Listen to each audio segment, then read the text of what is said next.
Final Fantasy VII Remake. I have a lot to say about this game.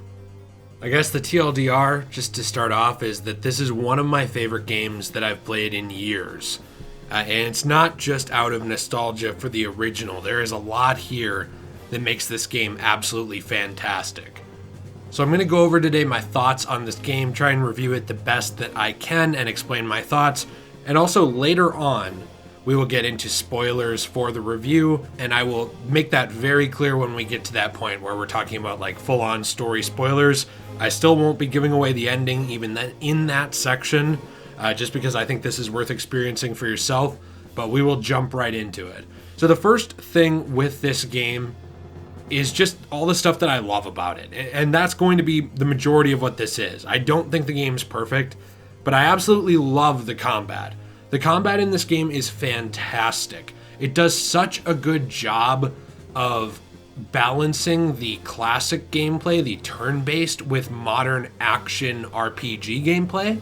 It doesn't go full Kingdom Hearts, but it also doesn't go full back to turn-based like Bravely Default or classic Final Fantasy. It's somewhere in between. I was very hesitant with this game, actually. When they first announced that it was not going to be turn-based anymore, I kind of lost a lot of my interest in the game, actually. Because to me, it was like, okay, so you are remaking this with better graphics, but you're making it a different game. Why are people really that interested in it? Like, you're just putting the Final Fantasy name on this thing and telling the same story. That's what I thought at first. So I was very hesitant. But I'm really happy with the modernization. They added tense action to the game that really makes you go back and forth between the two styles. It made you feel like a soldier. And when I say soldier, I don't mean Call of Duty pew pew soldier. I mean like soldier in the world of Final Fantasy. And there were turn-based elements, which time essentially stops when you're picking actions. So if you go to cast a spell and you're not using your quick casting thing because there is a shortcut menu, but if you go to pick like Fire Aura or Blizzaga or something like that, time essentially stops during that. It goes ridiculously slow where it's pretty much stopped. And you're able to pick those things or pick items to use, anything like that. And that adds that turn-based element back into the game, which was amazing to see. But at the same time, there's all kinds of dodging and like real-time action where you're, dodging out of the way of somebody shooting at you or blocking, and then you're coming in with a couple of quick strikes or switching styles into a different move that doesn't stop gameplay and doesn't slow down time. So you're constantly going back between these two styles that are really both accessible and fun for the player to use. It was also challenging, but it wasn't unfair. I mean, I did die a couple of times throughout the game. I saw a lot of people say, like, this game's really hard, and I saw some other people say, this game is super easy. I think that this will really depend on your level of comfort with these games. I think that the hard mode is where it gets really difficult with, like, limiting your accessibility to items and stuff like that. But even the main game, it's very easy to mess up and die if you don't know what you're doing or you make a mistake. And that sort of stuff with the combat really did help add stakes to it. It also was really awesome to see them go into these different element types, like enemies still had maybe a weakness to fire or to lightning, anything like that. And that would really add another dimension to that combat as well. I also think, without getting into spoilers about them, that the characters are fantastic. Pretty much everybody here I like. Now, Wedge is a little annoying, as Wedge always was, even in the classic, but still, like, it's just a really great ragtag group of characters who some of which start out unlikable and become likable over time, while others are just likable throughout. I mean, you always love Tifa and Aerith and some of these other characters. There's just nothing to dislike there. But at the same time, someone like Cloud, they actually do a really good job of establishing his motivations, why he's unhappy and closed off and a little even angry over time, and getting into his backstory as well, which we'll talk about a little bit more later in the spoiler section. I also think that this expanded characters that weren't fully realized in the original. One of the best examples I've seen of that is Jessie. Jessie's one of the members of Avalanche. She was a minor love interest in the original, just like, some one-line hitting on Cloud stuff and just being there to help facilitate a little bit of the storyline. That was about it with Jessie. In this, she is a fully fleshed out character. They get into her backstory and motivations. They get into what makes her her and why she's likable. And I can't think of anybody here who doesn't feel human in some way. Every single character feels human, and I think that this is one of the strongest portions of the game. Because without this stuff, the game would still be immensely fun, but this is the heart of the game, is who these people are, the tragedies in their lives, what they're trying to do to move forward, and who they are as people. Even the villains are fleshed out and realized beyond what they were in the original as well. And I don't want to say that this is a better game than the original. I don't think it is. I don't think it's worse either, actually. I would put them both on pretty much the same tier of video game for me as a player. But I do think that there's a lot of things with villains that are more brought up in this game, which we'll get into later as well without trying to get into the spoilers right now.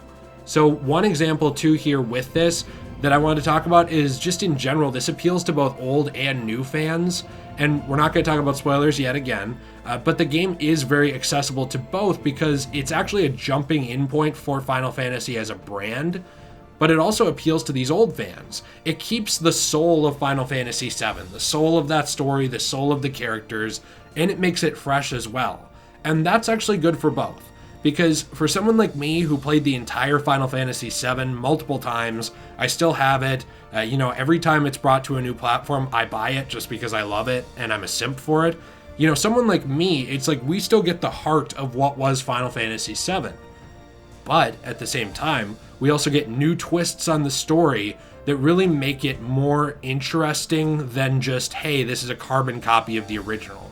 Because if this was only the original Final Fantasy VII and there was nothing else new about it, there really wouldn't be a reason for this game to exist. There wouldn't be anything more for it to offer or to say. But because of the modernization of the story, it's able to say new things, go new directions with the story while keeping the soul of those characters and the soul of the story. I do think as well that with some of that stuff, it's somewhere that new fans can jump into. I talked a lot about it being accessible to old fans, but people have asked me, where would I start with Final Fantasy because I've never played one? I'm kind of at the point where I would say either this or the classic Final Fantasy X, which has been fully remastered for PlayStation 4 and PC. Those are games that I would jump into the series with, because a lot of these games are not connected to each other, and they are their own continuities with some connections between 7 and 10 and a few others, but really Final Fantasy is a game series that's awesome because you can kind of jump into it and get into that world of Final Fantasy. It's almost like an anthology. It's the idea that just because something says number 7, it doesn't mean you needed to play number 6. This game really does actually encapsulate that feeling as well, and I think that you can really see the triumphs of this from past failures. This did a lot of things right that Final Fantasy XIII was trying to do right, such as the movement in combat, some real-time stuff. This took that and ran with it in ways that I don't think people would have imagined back then.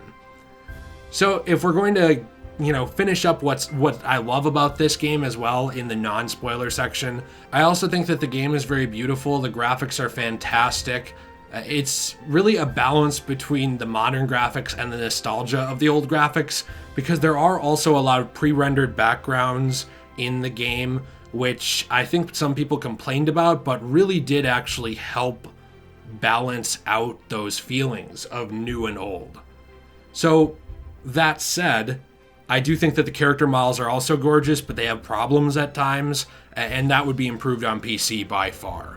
So the bad with this game, what's bad? I talked about almost 10 minutes of what I like about it. I don't have 10 minutes of bad. The thing with this is that there's no cosmetics, which you could take as something you don't care about, but hey, this is my review. I actually do care about that. I think that the Final Fantasy VII universe, it had a lot of costumes in the classic universe. It would have been really easy to make use of some of these to make each character feel like your personalized version of Cloud, or Tifa, or Barrett, or Aerith, or whoever. I don't really understand why we didn't get that. It seems very much like a missed opportunity. You had different costumes from things like Advent Children, the movie. You had different costumes from Crisis Core. flashbacks. These are all costumes that existed in the original universe. And while Tetsuya Nomura has kind of gone off to say that this is its own timeline, its own universe that doesn't really overwrite the original, I still don't understand why you couldn't make use of some of those costumes. Also, if you didn't want to use those costumes, there are costumes in the game that are not usable, which really makes no sense to me. So there's a point in the game, without getting into spoilers, where you can have dresses for Tifa and Aerith, but after that, they're not even playable. I don't really understand the reasoning behind that. It seems, again, like a very missed opportunity. They would have added this customization to each character and made the player feel like their experience is a little different than other people's. So I don't know why you wouldn't do that. It's also just a modern expectation in gaming, giving the player some amount of freedom with how their character looks. Speaking of freedom, there's really a very linear feeling to this game. And those of you who are big fans of games like the Naughty Dog series is like The Last of Us or even Uncharted probably won't care. Now, I like that style of game, but I really prefer games to have a little bit more openness. I thought that this game could have benefited without the chapter system that it has, because once you pass a chapter, you have to hit the end of the game to actually go back to chapter select and go back and do side quests and stuff like that you missed out on. I really think that this game would have benefited by just being more open, allowing a little more player choice to make you feel like your decisions made some kind of impact beyond what they do. And I think that it would have really not hurt the end game. I think the end game is very limited by this style of gameplay because you have to, let's say you need to go back to a specific chapter to do a portion of the story. You now have to go into chapter select and play through that chapter again or that part again to do that. Whereas I really think it would have been just easier to allow the Midgar map to be open and allow Cloud and the party to travel to different areas throughout the game. And maybe as certain things happen, you close off portions of those areas. I mean, if something blew up, obviously, you wouldn't allow people back in that same portion, or maybe it would be a different part of the map.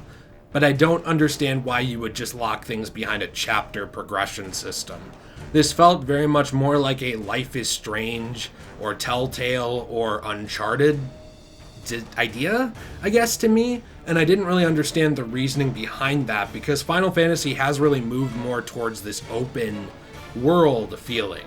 And yes, it hasn't gone as far as something like Assassin's Creed away from what it used to be, but that feeling is, again, a modern expectation in RPG games, and it seems like a weird thing to not capitalize on. So those are just some of the things I didn't like about the game, but I will now get into spoilers, so if you don't want to hear a single, actual story bit or see anything about the story itself, I would say this is your jumping off point. I really do highly recommend this game to anyone, whether you're a fan of Final Fantasy as a series or not. I think this is an excellent jumping in point, and this is probably one of the games that I have the least amount of critiques of ever that I can think of. I absolutely loved it. I can't recommend it enough. And, if you're not playing this game at least once in your life, I really think you're missing out. So those are my final thoughts on that. And now I'm going to jump into spoilers now that I've talked myself silly, have no breath, and given you plenty of time to click off. Here's the thing with the spoilers for this game. I did talk a little bit about some changes from the original story. The thing is that the Sephiroth and Soldier elements of this story are definitely much better foreshadowed in the game than in the original. So in the original, Sephiroth and Jenova are barely even mentioned up to the Shinra building, and then they become a main antagonist focused of the story, and that worked fine in the original. I still love the original story, and I would argue that it's a near perfect story in games. Not saying it is perfect, but to me, it's near that. The thing with this is that it actually gets into those elements earlier on. You're seeing glimpses of Sephiroth early on, hallucinations by Cloud that sort of tie back into this past tragedy and traumas happening in his life, and getting into the fact that there's more going on than you see. I think that that's very good because Sephiroth is a very complicated character. His actual characterization in the original is very confusing. He ties directly into elements of the story like Jenova and the life cycle of the planet and the ancients and all this other stuff. And I think that they did a much better job setting those story elements up in the Midgar section versus just trying to bring them up as soon as you leave there. which is what they did in the original, or like right when you're on your way out of Midgar. So I also think that there are really good choices made with secondary antagonists in this game. Hojo is a real threat. Shinra is actually a real huge threat in this game beyond just Rufus Shinra, actually the organization in general. It's very fleshed out. You see a lot more of what they're doing, what's going on, why they're evil, how they're taking advantage of the planet, and there's a lot more there. There's also love interests in this game that are really well realized. Jessie, again, is a character that I think is the biggest example of a missed opportunity in the original being just fully expanded and fleshed out in this game. And it was to the point where I wish that she was just made a playable character. Like, I wish that they had gone a slightly different direction with this and made Jessie an actual playable main party member that didn't just get written out of the story eventually. And there are some hints that Jessie may still be around in future iterations. I doubt that she'd become a playable character, maybe she would, but she's already become a fan favorite, and again, it seems like a missed opportunity to not capitalize off that. It would also add another full love interest for Cloud, and it would make really this game stand on its own from the original. Because the thing is with Jessie is that as well realized as she is, she still kind of exits the story at the same point, and then you don't really see her again. Now, again, it is possible that she's going to come back in future games. I do actually hope so, but that's something that I really wanted to see, was Jessie become one of the main characters in the game. And these love interests are also not just fantasies for the player. They are fully realized women that actually seem like characters and make you like them more because you think of them as like a person, not just some kind of, I guess something you're chasing after. They're also just likable characters. I think that's very important in modern gaming because it's very easy to just make a person, whether it's a man or a woman, that is just the object of affection as like something to be sought after, but to actually write them as a character that has motivations and ideas and thoughts and feelings is, I really think, what will separate those characters from each other and what will make characters be remembered by people, which is what you're trying to do in a story like this. I can't think of a single change to the story that I didn't like in this. They're all good. There's a lot of differences with things like destiny being brought up and sort of like predestination and free will, which are very interesting questions and very Final Fantasy questions to ask that the original didn't even fully realize. And that makes me really excited to see the future of this Final Fantasy VII series, to see where they go with those elements. So that's the thing. I absolutely love this game. I don't have much bad to say about it. There's definitely things that I hope are added over time, like cosmetics. And if they're not, I really hope this comes to PC. Because it said first on PlayStation in a lot of the trailers. And even though a lot of Square has said that, hey, there's no plans for another system right now, I really hope that this is a timed exclusive that eventually moves to PC. Because I don't really see Square going back and changing that stuff. And I do also see it only benefiting the game going forward. But that's just my review. Let me know what you think about it in the comments down below. Do you like videos like this? Do you dislike them? Have you played this game and what were your thoughts on it? Very interested to hear that. And let me know if there's other things in the future that you'd want me to review or talk about. Because this kind of stuff, it's a lot of work, but it's always really enjoyable for me, even if it doesn't get the attention of what a lot of the easier videos do. So let me know what you think in the comments down below. Be sure to check out the new Let's Play channel where we are playing through a ton of different games, including Resident Evil HD, Kingdom Hearts, and even the illustrious, the forbidden Batman Arkham Origins. A lot going on over there that we'd love you to join us on. We are at almost 4,000 subs over there, and we'd love to keep growing it and just using it as a place for us to hang out.